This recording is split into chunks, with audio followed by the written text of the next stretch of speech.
Morning students, let us continue the chapter 9 in 12th computer science, that is list, tuples, sets and dictionary. In the previous class we have learned how to create a list and how to access the list elements, how to find the length of the list and how to access the elements using for loop, how to add more elements in a list and how to delete the elements in a list. And in today's class we are moving to list and range function. The range is a function used to generate a series of values in Python. Using range function, you can create a list with series of values, series or continuous of values. It has three arguments, that is the start value, end value and the step value. So example it will be very easy. For every element in the range from 1 to 11, 11 every time it will take -1, 1 to 10, print the elements. For every element in range, print from 1 to 10 அப்படிங்கிறது தான் இதோட meaning. So 1 2 3 4 5 6 7 8 9 10 ஒன்று ஒன்றா இது print ஆகுது. See this now. Start value, it is the beginning value of the series. 0 is the default beginning value. End value na upper limit of the series, it is always taking -1. Step value na எவ்வளோ increment ஆகணும், ஒன்று ஒன்றா increment ஆகணுமா இல்லை 2 2 increment ஆகணுமா, அந்த மாதிரி எத்தனை values increment ஆகணுங்கிறத கொடுத்துக்கலாம். But it is an optional argument we can give or either we cannot give this. Default அது ஒன்று ஒன்றா increment பண்ணிக்கும். See the example one more time. For every element in the range 1 to 10 la print all the elements. So எல்லாத்தையும் print பண்ணுது. See the second example. For every element in range இதுல இருந்து இது வரைக்கும் 2 ல இருந்து 10 வரைக்கும் have to increment by 2. So 2 4 6 8 10 2 2 increment ஆகும். The third argument will be the increment value. எத்தனையா increment ஆகணும் அப்படிங்கிறது.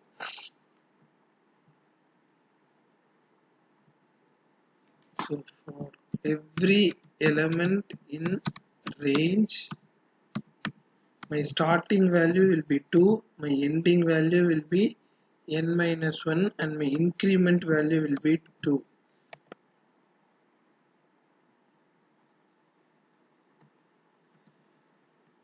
So I forgot to give the colon.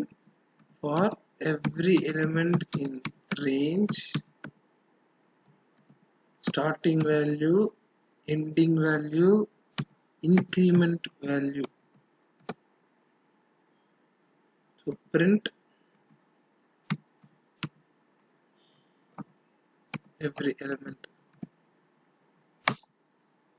See, every element 2 4 6 8 10 has been printed. So this is range. So how to create a list with series of values? It is very simple.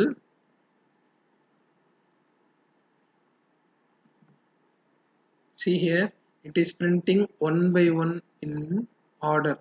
So how to create it in a list we are going to see. So list 1, this is the name of the list, equal to list of range, my starting value, my ending value, my increment value, and print the list 1.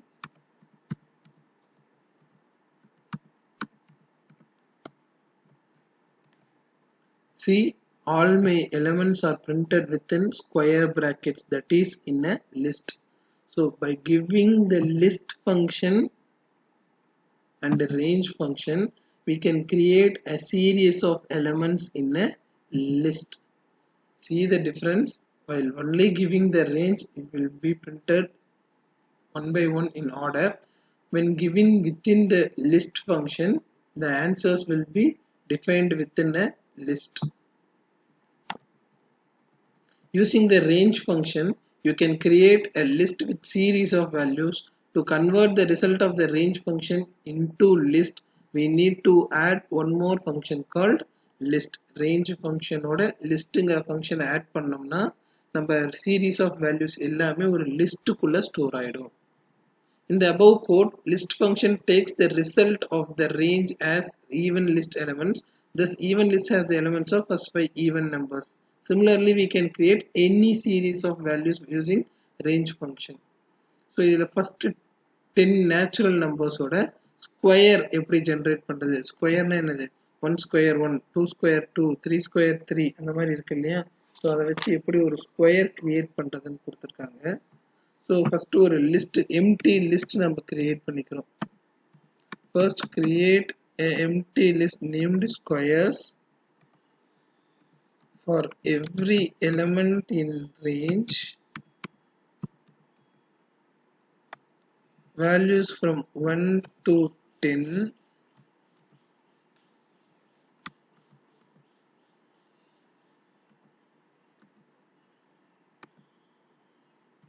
double star indicates the power 2 power 2 3 power 2ங்கிற மாதிரி.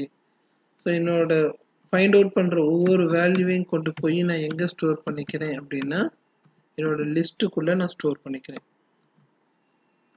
List name squares, அதில் ஒரு value append பண்ணோம்னா add ஆகிட்டே வரும். That is called as append.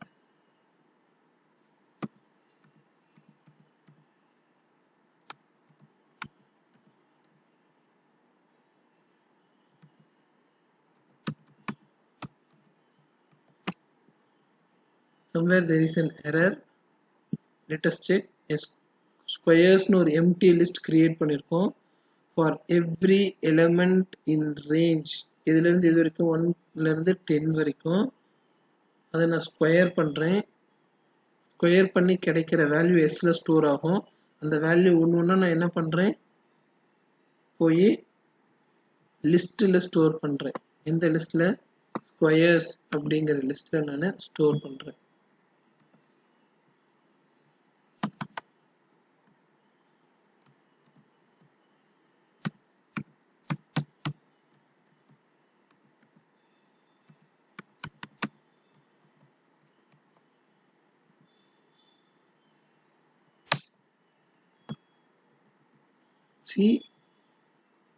இது எல்லாமே லூப்குள்ள வந்ததுனால இத்தனை டைம்ஸ் பிரிண்ட் ஆகுது. சப்போஸ் நீங்க இந்த இண்டென்டேஷன் பிரிண்ட்டுக்கு இண்டென்டேஷன் வெளியே கொடுத்துருந்தீங்கன்னா ஒன் டைம் மட்டும் என்ன பிரிண்ட் ஆகும், 1 4 9 16 25 36 49 64 81 100 ஸ்கொயர் வேல்யூஸ், 1ஓட ஸ்கொயர் வேல்யூ, 2ஓட ஸ்கொயர் வேல்யூ, 3ஓட ஸ்கொயர் வேல்யூன்னு பிரிண்ட் ஆகும். ஓகேவா? In the above program, an empty list is created named squares. Then the for loops generates the natural numbers from 1 to 10 using the range function. Inside the loop, the current value of x is raised to the power of 2. Value of x is raised to the power of 2 and it is stored in the variable s. Each new value of the square is appended to the list square. Append na the list la add ஆயிட்டே வரும். Finally, the value will be showed in the output. Next one is list comprehension. So நம்ம எப்படி comprehension இன்னும் ஷார்ட்டா எப்படி use பண்ணலாம். List comprehension is the simplest way of creating sequence of elements that satisfy a certain condition. Same example comprehension எப்படி பண்ணிருக்காங்கன்னா squares அப்படிங்கிற ஒரு லிஸ்ட்குள்ள x power 2 பண்றாங்க. யாருக்கு x power 2 பண்றாங்க? For every element in 1 to 10. For every element in 1 to 10 க்கு square value கண்டுபிடிச்சு அது லிஸ்ட்குள்ள ஆட் பண்ணிக்கிறாங்க. So it is very simple. Page clear ஆகிறதுக்காக நான் இதை உங்களுக்கு க்ளோஸ் பண்ணிட்டு திரும்ப ஓபன் பண்றேன்.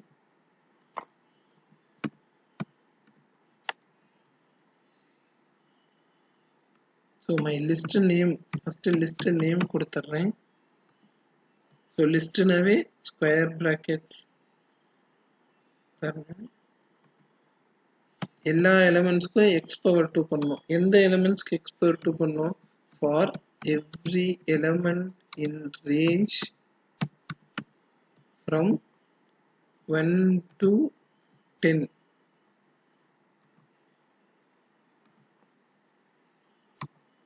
Then I am printing the list.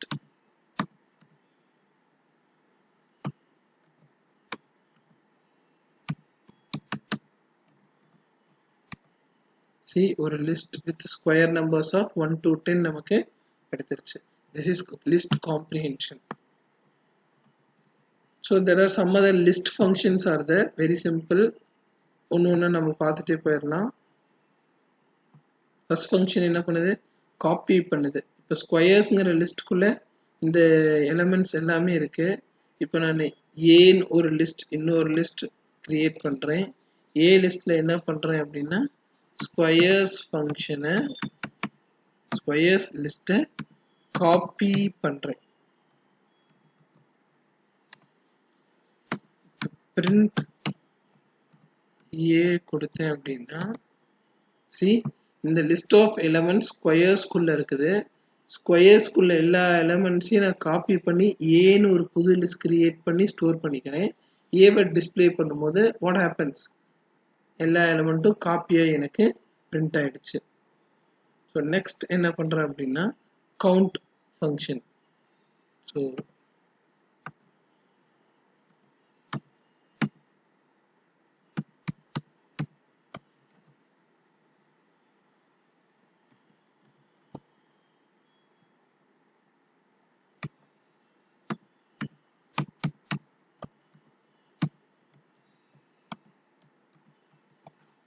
ஒரு எலமெண்ட் அந்த லிஸ்ட்டுக்குள்ள எத்தனை டைம் ப்ரெசென்ட் ஆயிருக்கு அப்படின்னு செக் பண்ணுறது தான் count function.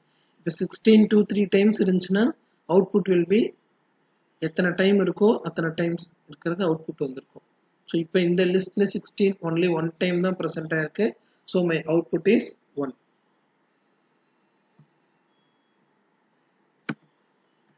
Next one is index.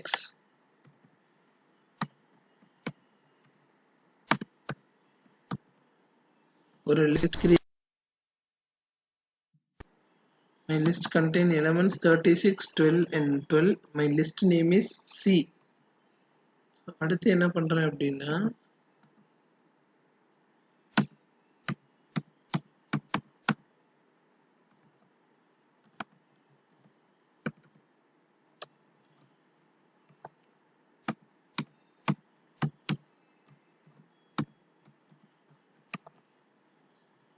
see, so இந்த லிஸ்ட்ல இண்டெக்ஸ் வேல்யூ பாரு 0 1 2 தான் index value. C dot index of 12 12ங்கிற எலிமெண்டோட இண்டெக்ஸ் வேல்யூ கேட்டோம்னா ஃபர்ஸ்ட் அந்த எலிமெண்ட் எந்த இடத்துல அக்கரா இருக்குதோ அந்த எலிமெண்டோட இண்டெக்ஸ் வேல்யூ பிரிண்ட் ஆகும். நம்ம புக்ல உன்னோட அவுட்புட் 0ன்னு கொடுத்துருக்காங்க, அது தப்பு. That is 1. Next one is reverse. ரிவர்ஸ்னா என்ன பண்ணும், இருக்கிற லிஸ்ட் அப்படியே திருப்பி காமிக்கும். ஸோ இப்போ என்கிட்ட சின்னு ஒரு லிஸ்ட் இருக்கு. நான் என்ன பண்றேன், c டாட் ரிவர்ஸ் அப்படின்னு தரேன். print c லிஸ்ட்டை பிரிண்ட் பண்ணு அப்படின்னு சொல்றேன். see what happens, 36 12 12 இருந்தது, 12 12 36 ஆயிடுச்சு. ரிவர்ஸா பிரிண்ட் ஆகுது. this is the reverse function. next one is sorting. sortingனா arranging in order. So ஒன்றா அசெண்டிங் ஆர்டரில் இல்லைன்னா டிசெண்டிங் ஆர்டரில் அரேஞ்ச் பண்ணுறது தான் நம்ம என்னன்னு சொல்கிறோம், சார்ட்டிங் அப்படின்னு சொல்கிறோம். ஸோ இப்போ நான் நேம் அப்படின்னு ஒரு லிஸ்ட் கிரியேட் பண்ணுறேன். லிஸ்ட்டுக்குள்ளே ஒரு 3 நேம்ஸ் இருக்குது. ஃபஸ்ட்டு நேம் ஜான் அப்படின்னு இருக்கு.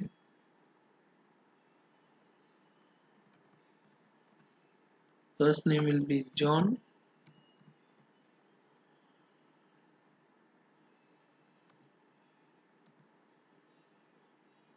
Second name will be Krishna.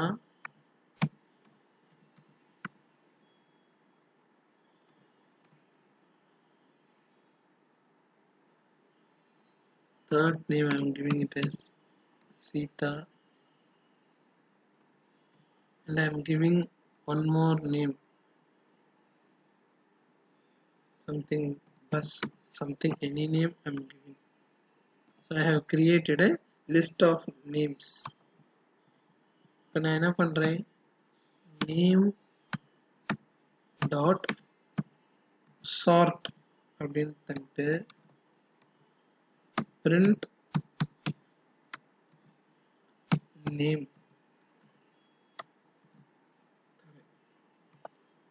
see what happens, இது மட்டும் கேபிட்டல்ல கொடுத்துட்டேன், that is not printing in order. So B J S அப்படிங்கிறது ascending order from A to Z print ஆகுது, alphabetical orderல print ஆகுது. இதே நான் ரிவர்ஸ்ல print பண்ணணும் அப்படின்னா என்ன பண்ணணும் அப்படின்னா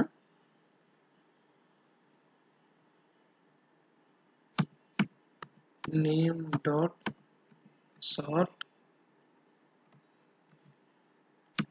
reverse equal to true அப்படின்னு தரேன்.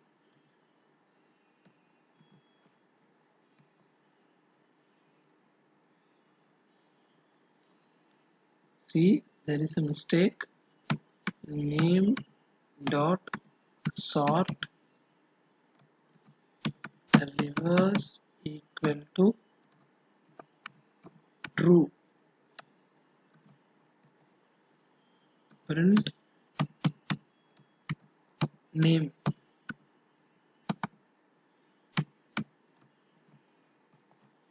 See, reverse orderல print ஆகுது. ஸோ எனக்கு நான் டைரக்டாக ஆல்ஃபபெட்டிக்கல் ஆர்டரில் வேணும் அப்படின்னா சார்ட் ஃபங்க்ஷன் யூஸ் பண்ணுறேன். ஆல்ஃபபெட்டிக்கல் ஆர்டரே ரிவர்ஸில் வேணும் அப்படின்னா என்ன கொடுக்குறோம், ரிவர்ஸ் ஈக்குவல் டு ட்ரூ அப்படின்னு கொடுத்தோம்னா அது ரிவர்ஸ் ஆல்ஃபபெட்டிக்கல் ஆர்டரில் பிளேஸ் ஆகுது. So I am creating one more list. Suppose A equal to 21, 76, 98, 23 ஒரு லிஸ்ட் கிரியேட் பண்ணுறேன். நெக்ஸ்ட் ஃபங்க்ஷன் என்ன யூஸ் பண்ண போகிறேன் அப்படின்னா மேக்ஸ் ஃபங்க்ஷன் யூஸ் பண்ண போகிறேன். Max will return the maximum value in my list. என் லிஸ்ட்டில் எந்த வேல்யூ மேக்ஸிமம் வேல்யூ இருக்கோ அதை ரிட்டர்ன் பண்ணும். இந்த லிஸ்ட்டில் இருக்கிறது 98 maximum value. One more function we have that is minimum value that will return the minimum value in my list. See, 21 the minimum value, and we have got another function that is sum. Sum na addition நம்ம எல்லாருக்குமே தெரியும். So it will print the added value in my list. So let us see the theory part. Copy function, it returns the copy of a list. ஒரு லிஸ்ட்ல இருக்கிறத இன்னொரு லிஸ்ட்டுக்குள்ள copy பண்றதுக்கு நம்ம copy function use பண்றோம். Count returns the number of similar elements. இப்போ 12ங்கிறது 2 தடவை present ஆயிருக்கு. ஸோ ஒரு சேம் எலமெண்ட் எத்தனை தடவை ப்ரெசென்ட் ஆயிருக்குன்னு செக் பண்ணுறதுக்கு கவுண்ட் ஃபங்க்ஷன் யூஸ் பண்ணுறோம். Index, it returns the index value of the first recurring element. இப்போ இங்கே 12 2 தடவை அக்கர் ஆயிருக்கு. 12ஓட இண்டெக்ஸ் வேல்யூ நான் கண்டுபிடிக்கணும் அப்படின்னா ஃபர்ஸ்ட் டைம் எந்த இடத்துல அக்கர் ஆயிருக்கோ அந்த இண்டெக்ஸ் வேல்யூ நமக்கு கிடைக்கும். இங்கே 0, 1, 2. புக்கில் அவுட்புட் தப்பாக கொடுத்துருக்காங்க, அவுட்புட் இஸ் 1. ரிவர்ஸ் என்ன பண்ணும், லிஸ்ட்ல இருக்கிற எலிமெண்ட்ஸ் எல்லாம் ரிவர்ஸ் பண்ணி தரும். Reverse the order of element in the list. Sort என்ன பண்ணும் அப்படின்னா உனக்கு ஆல்பபெட்டிக்கல் ஆர்டர்ல சார்ட் பண்ணி தரும். உனக்கு ஆல்பபெட்டிக்கல் ஆர்டரே ரிவர்ஸ்ல வேணும் அப்படின்னா sort reverse equal to true அப்படின்னு தந்தினா உனக்கு ஆல்பபெட்டிக்கல் ஆர்டரே உனக்கு ரிவர்ஸ்ல வரும். Next one is max will return the maximum element in the list. Min will return the minimum element in the list. And the sum will return the added value of all the elements in the list. These are the functions we can use with list. We'll see some of the example programs using list. First program எதை பத்தி இருக்கு அப்படின்னு பார்த்தோம் அப்படின்னா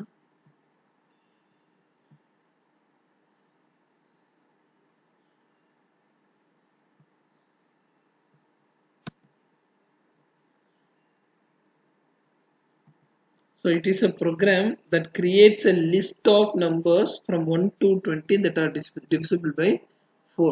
1 to 20 குள்ள இருக்கிற numbers 4 ஆல divisible ஆகிற நம்பர்ஸ் எல்லாம் கலெக்ட் பண்ணி ஒரு லிஸ்ட்டுக்குள்ள போடணும். ஸோ ஃபர்ஸ்ட் ஒரு எம்டி லிஸ்ட் கிரியேட் பண்ணிக்கிறேன். My list name is divisible by 4. அது ஒரு empty list for every element in range. இதுலேருந்து இது வரைக்கும் 1லேருந்து 0லேருந்து 20 வரைக்கும். இது 21னா n-1 எடுத்துக்கும். So for every element in 0 to 20 என்ன பண்ணணும், have to check if the number is divisible by 4. if the number is divisible by 4 equal to 0 இருந்துச்சுன்னா அதை என்னோட லிஸ்ட்டுக்குள்ள ஆட் பண்ணிக்கிறேன்.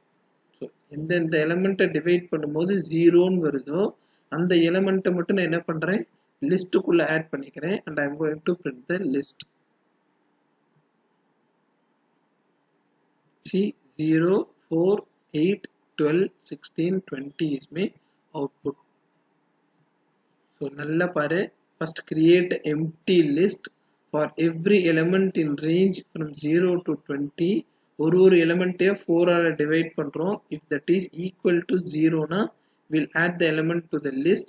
Not equal to 0 na nothing will happen. திரும்ப loop நடக்கும். Okay.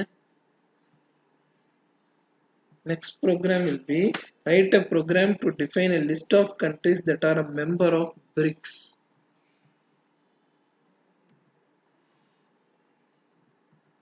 So இப்போ BRICS countryல என்னென்ன BRICSங்கிற லிஸ்ட்ல என்னென்ன கண்ட்ரிஸ் இருக்கும் அப்படிங்கிறத நான் ஃபர்ஸ்ட் செக் பண்ணிடுறேன். நெக்ஸ்ட் என்ன பண்றேன், யூசர்ட்ட இருந்து ஒரு கண்ட்ரி நேம் வாங்குறோம். அந்த நேம் என் லிஸ்ட்டுக்குள்ள இருக்குதா இல்லையா அப்படிங்கிறத செக் பண்றோம். லிஸ்ட்டுக்குள்ள இருந்துச்சு அப்படின்னா that is a member of BRICS. லிஸ்ட்டுக்குள்ள இல்லை அப்படின்னா that is not a member of BRICS. இப்போ பிரிக்ஸ்குள்ள இருக்கிற கண்ட்ரிஸோட லிஸ்ட் நான் கிரியேட் பண்ணி அதை கண்ட்ரி அப்படின்னு ஒரு லிஸ்ட்டுக்குள்ள சேவ் பண்ணிக்கிறேன். Is member equal to input enter the name of a country. User கிட்ட இருந்து ஒரு கண்ட்ரி நேம் வாங்கி அதை நான் ஈஸ் மெம்பர் அப்படிங்கிற ஒரு வேரியபிள்குள்ள ஸ்டோர் பண்றேன். If this member is in country, நான் யூசர் கிட்ட இருந்து வாங்குறத இந்த கண்ட்ரிங்கிற லிஸ்ட்டுக்குள்ள இருந்துச்சு அப்படின்னா then print it is the member of BRICS, else it is not the member of BRICS. See, it is asking for a name of a country. I am giving it as India. It is displaying as India is the member of BRICS. ஏன்னா இந்த லிஸ்ட்டுக்குள்ள இந்தியாங்கிற பேர் இருக்குது. So first ஒரு list, அந்த லிஸ்ட்டுக்குள்ள என்னென்ன elements இருக்குங்கிறத define பண்ணிக்கிறோம். யூசர்கிட்ட இருந்து ஒரு கண்ட்ரி நேம் வாங்குறோம். யூசர் கிட்ட இருந்து வாங்குற நேம் அந்த லிஸ்ட்டுக்குள்ள இருந்துச்சுன்னா தட் இஸ் அ மெம்பர், இல்லைன்னா that is not a member. So next example program, a Python program to read marks of 6 subjects. User கிட்ட இருந்து 6 subjects வாங்குறோம் and to print the marks scored in each subject. 6 subject mark வாங்கி 6 subject mark display பண்றோம் and total marks display பண்றோம். So have to get 6 subject marks from the user and to display the marks and display the total. First marks னு ஒரு list create பண்ணிக்கிறேன். Subjects என்னென்ன தேவைன்னு ஒரு list create பண்ணிக்கிறேன். Now I have two list, marks and subjects. So for every element in range 0 to 5, see 1, 2, 3, 4, 5, 6 subjects இருக்கு. அதனால நான் இங்க என்ன பண்ணிக்கிறேன், 6 கொடுத்துக்கிறேன். 0ல இருந்து 5 வரைக்கும் டிஸ்பிளே ஆகிறதுக்கு. Every time get input from the user. Mark, ஒரு சப்ஜெக்ட் மார்க்கை யூசர்கிட்ட இருந்து வாங்கி அதை மார்க்ஸ் அப்படிங்கிற எம்டி லிஸ்ட்டுக்குள்ள ஸ்டோர் பண்ணி வச்சுக்கோ. For every element in the range len of marks, மார்க்ஸ்குள்ள எத்தனை சப்ஜெக்ட் மார்க் இருக்கோ என்ன பண்ணணும், ஸோ ஃபார்மேட் ஜேல 0+1 1 சப்ஜெக்ட் நேம் என்ன இருக்கும், தமிழ் இருக்கும். அந்த சப்ஜெக்டோட மார்க் அவுட்புட்டை பார்த்துட்டு ப்ரோக்ராம் இன்னொரு தடவை பார்க்கலாம். See, enter the mark it is asking. I'm giving as 95, 96, 97, 98, 99, 100 கொடுக்கிறேன் அப்படின்னா Tamil mark 95, English, physics, chemistry, computer science, maths, total marks. So get the marks from the user, display all the marks and to find the total. அதுதான் நம்மளோட task. So என்ன பண்றேன், subjects name எல்லாம் ஒரு லிஸ்ட்குள்ள போட்டு வச்சுக்கிறோம். We are getting 6 subjects mark from the user. So 6 subjects marக்கையும் user கிட்ட இருந்து வாங்கி அதை மார்க்ஸ் அப்படிங்கிற ஒரு லிஸ்ட்டுக்குள்ள நம்ம ஸ்டோர் பண்ணிக்கிறோம். For every element in the list marks என்ன பண்ணணும், மார்க் 1 ஃபர்ஸ்ட் சீரியல் நம்பர் 1க்கு J+1 கொடுக்குறேன். அண்ட் சப்ஜெக்ட் நேம் ஃபர்ஸ்ட் என்ன இருக்கும், தமிழ் மார்க் ஈக்குவல் டு அந்த மார்க்ஸோட லிஸ்ட்ல என்ன இருக்கோ அதை டிஸ்பிளே பண்ணு. அடுத்து second serial number English mark equal to இங்கிலீஷோட மார்க். அடுத்து தேர்ட் லூப் 3 என்ன சப்ஜெக்ட் இருக்கும், பிசிக்ஸ் மார்க் ஈக்குவல் டு அந்த மாதிரி 6 டைம்ஸ் இந்த லூப் என்ன ஆகிட்டே இருக்கும், ரொட்டேட் ஆகிட்டே இருக்கும். And print sum of marks. சம்ங்கிறது ஒரு ஃபங்க்ஷன், ஒரு லிஸ்ட்டுக்குள்ளே இருக்கிற எல்லா வேல்யூவையும் டோட்டல் பண்ணுறது சம்ங்கிற ஃபங்க்ஷன். இப்போ தான் பார்த்தோம் இல்லையா? So go through the program very carefully, understand it clearly. Okay. Next program is write a Python program to read prices of 5 items in a list. Read அப்படின்னா get it from the user and display all the prices, product of all the prices and find the average. போன program மாதிரி தான். போன program என்ன பண்ணோம், 5 subject mark வாங்கி 5 subject மார்க்கையும் display பண்ணி total display பண்ணோம். இப்போ 5 ஐட்டம்ஸோட ப்ரைஸ் வாங்கி அதெல்லாம் டிஸ்பிளே பண்ணி அதோட ஆவரேஜ் டிஸ்பிளே பண்ண போகிறோம்.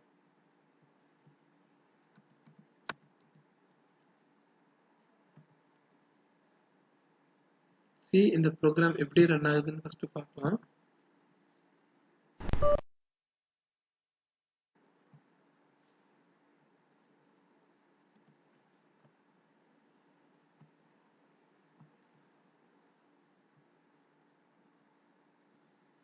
ஃபர்ஸ்ட் ப்ரைஸ் கேட்குது, 25 ருபீஸ் சொல்கிறேன், 35, 45, 55, 65 சொல்கிறேன்.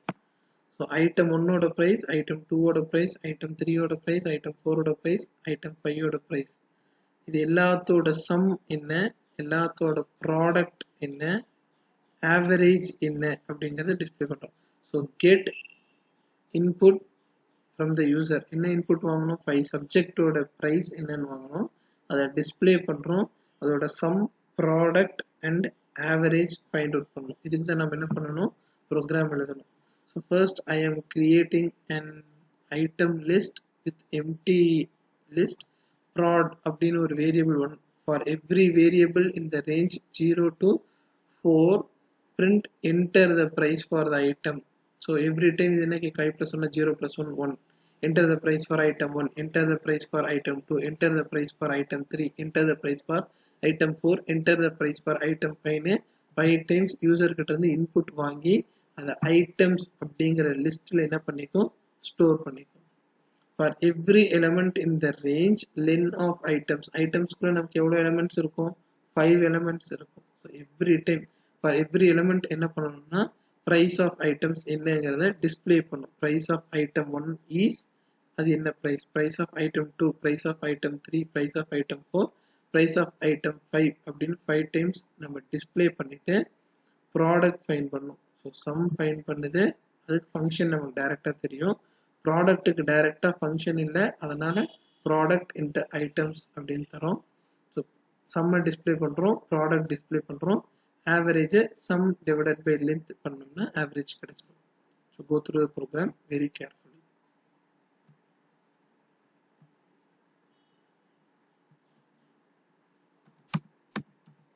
So our fifth program example is write a program to count the number of employees more than 1 lakh per annum.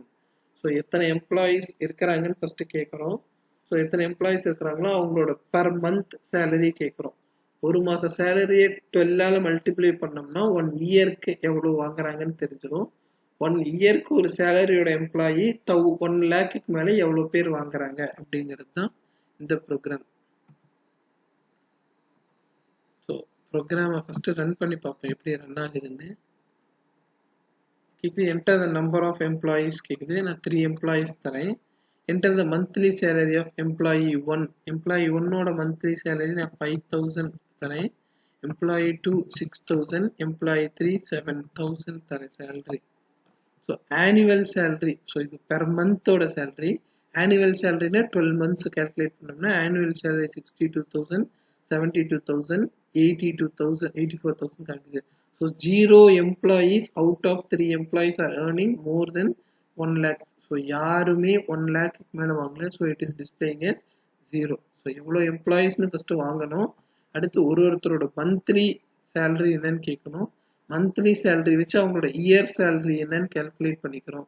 Year சேலரியில் யார் யாருக்கெல்லாம் 1 lakh மேலே இருக்குன்னு செக் பண்ணி எவ்வளோ நம்பர் ஆஃப் எம்ப்ளாயீஸ் இருக்கிறாங்கிறத டிஸ்பிளே பண்ணணும் program. So first get the number of employees. So சேலரின்னு ஒரு லிஸ்ட் கிரியேட் பண்ணிக்கிறேன். For every employee in the range enter the monthly salary of employee 1 அதை லிஸ்ட்டுக்குள்ளே போட்டு வச்சுக்கிறேன். enter the monthly salary of employee 2 அதையும் லிஸ்ட்டுக்குள்ள. So எல்லா சேலரியும் கொண்டு போய் சேலரிங்கிற ஒரு லிஸ்ட்டுக்குள்ளே நான் ஸ்டோர் பண்ணி வச்சுக்கிறேன். For every element in the length of salary எவ்வளோ நான் 3 கொடுத்துருந்தேன்னா இங்கே 3 இருக்கும். ஒவ்வொன்றுக்கு annual salary calculate பண்ணுறோம். how to calculate the annual salary into 12 பண்ணோம்னா it will get the annual salary. So அதை டிஸ்பிளே பண்ணுறோம் print statement யூஸ் பண்ணி. annual salary of employee 1 is, employee 2 is, employee 3 is display பண்ணுறோம். So if annual salary is greater than or equal to 1 lakh அப்படின்னா அதை நம்ம கவுண்ட்குள்ளே வச்சுக்கிறோம், இல்லைன்னா வெளியே வந்துடும். ஸோ எவ்வளோ எம்ப்ளாயீஸ் 1 lakhக்கு மேலே இருக்கிறாங்கிறத ஈஸியாக நம்மளால் ஃபைண்ட் அவுட் பண்ண முடியும். So what you have to do, have to have a close look at each and every line of the program. You take a paper and pencil, execute each and every line and find out how the program works. Okay, that's it for today. We'll see the remaining part in the remaining class. Thank you.